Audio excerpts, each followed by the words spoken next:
সিরিয়ালে ফিরছেন অভিনেতা গৌরব রায়চৌধুরী। দীর্ঘদিন তার অনুরাগীরা তার ফেরার অপেক্ষায় ছিলেন।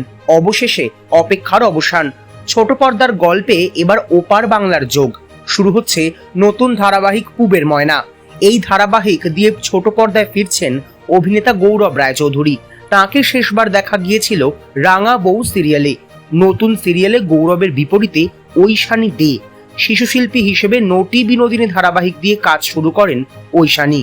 তারপর চিনি 2, মুখোশের মতো ছবিতেও কাজ করেন। পুবের ময়নায় প্রথমবার মুখ্য চরিত্রে কাজ করবেন তিনি। ঐশানীর কথায়, আমার বয়স এখন 17, প্রথমবার মুখ্য চরিত্র পেয়ে ভালো লাগছে। ধারাবাহিকের বিষয়ে নতুনত্ব আছে বলে আমি আরো বেশি খুশি। বাংলাদেশ থেকে কলকাতায় চলে আসা একটি মেয়ের গল্প বলা হবে এখানে। মেয়েটি কলকাতায় এসে গৌরবের পরিবারে আশ্রয় পায়। কি কারণে তাকে বাংলাদেশ থেকে চলে আসতে হয়, কলকাতায় এসেই বা তার জীবন কোন দিকে বাঁক নেয়, এ নিয়েই কাহিনী। ধারাবাহিকের প্রোমো শুটিং চলছে। আগামী মাসেই জি বাংলায় আসতে চলেছে পুবের ময়না।